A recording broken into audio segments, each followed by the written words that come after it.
Hello, welcome to all. Namaskar.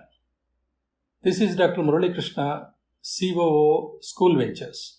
What is your perception of human intelligence? You think it is a static entity, measurable, and it will be there in the brain of any individual?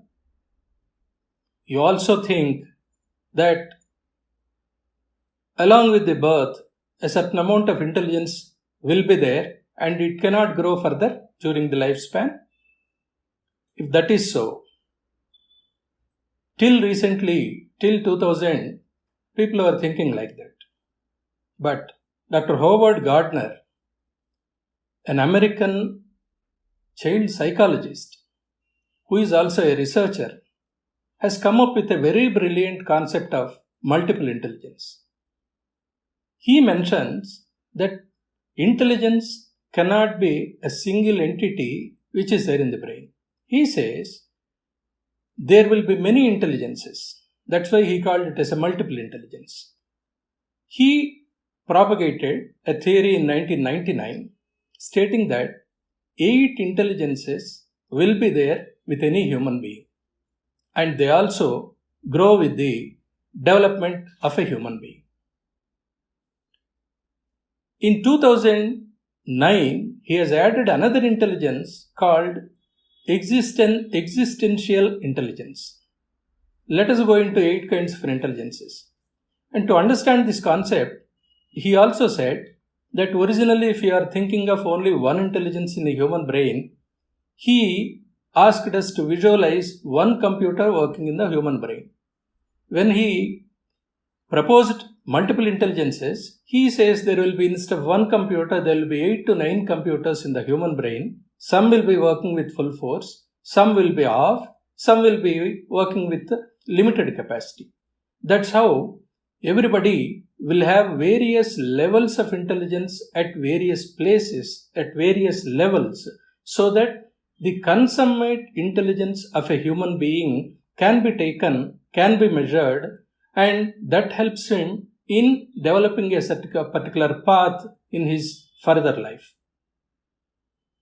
With this, I am going into 8 kinds of intelligences proposed by Dr. Howard Gardner. First is linguistic intelligence. It's related to language. The person who has got more linguistic intelligence, he relates the words, he derives happiness in reading, and he is more into a grammar, and he wants no jugglery with the words. People with such kind of intelligence will become a good orator, a writer, an author, and even an actor. The other kind, second intelligence is interpersonal intelligence. Interpersonal intelligence, these kind of people, they don't go singly. They always move in groups. They would like to interact with many people on various aspects. It's not called a talkativeness, but it's kind of, they derive happiness in exchanging their ideas with other people. These are good in, ultimately, these people develop into a successful person into sales. They can be politicians. These are the kind of intelligence. People, wherever public relations aspect is there, they will be successful in that field. The third intelligence is musical intelligence. Musical intelligence, they go with the sounds.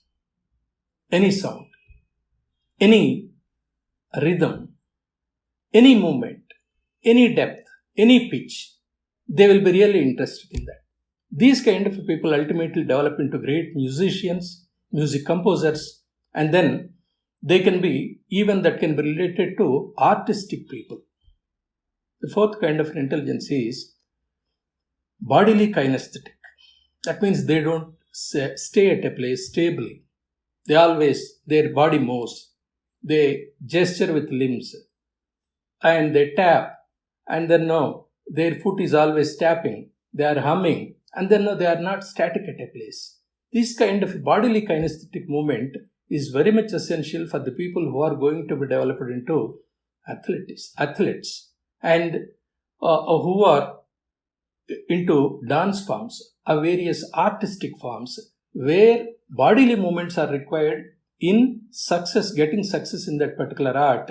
This is These kind of people are very much suitable. Ultimately, they develop into that category. Next, this is mathematics and logical application. They are good in numbers. They solve anything with a logical thinking.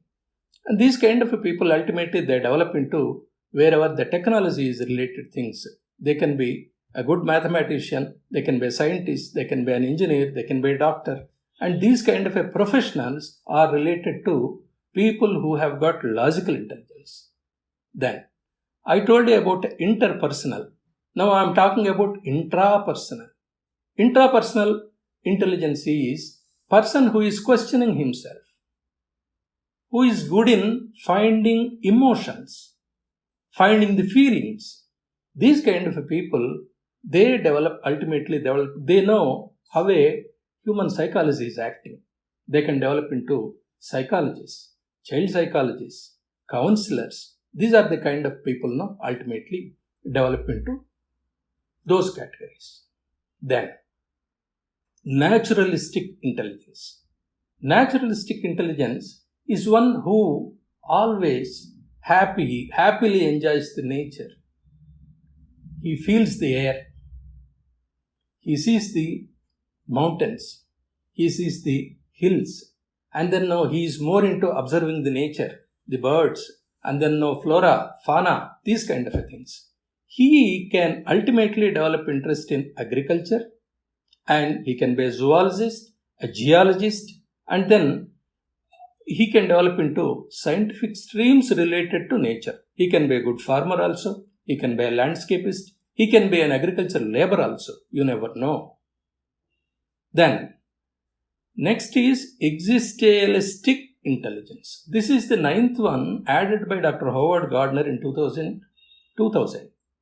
Existentialism is nothing but he is not related to the physical things. He is questioning what happens after my death.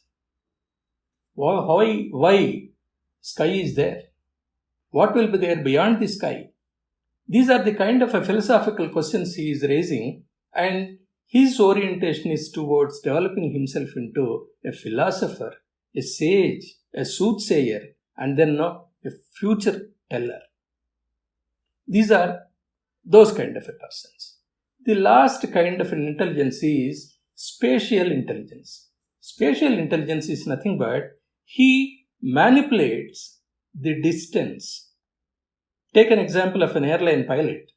He has to exactly identify when he has to reduce the height of the plane, when he is going to land, after what time he is going to land, so that what kind of a maneuvering has to happen with him.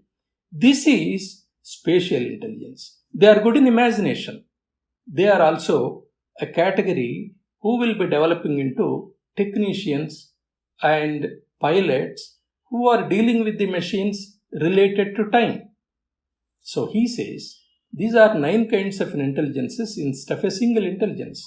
And he never suggested an IQ test to measure all 9 kinds of intelligences. No, because it is difficult.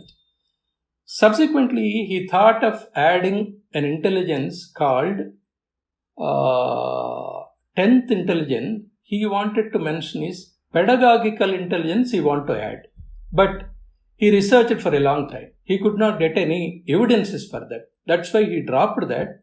And his theory now is very much limited to 9 intelligences, which he called multiple intelligences. What is the advantage of multiple intelligence? If you are tracking a student in what category he falls, you can develop a particular learning methodology for the student, and the learning outcomes for that student can be decided separately.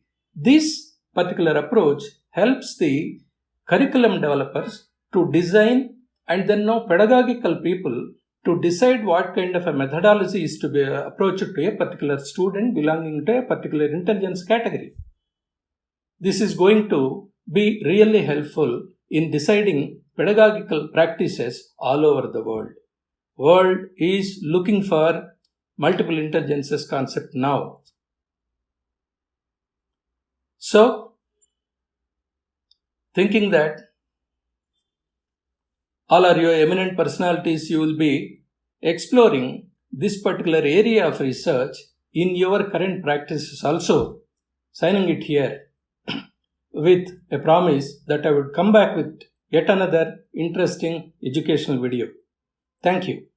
To receive such more educational videos, please subscribe and also share it with the people who are associated with education industry. Thank you.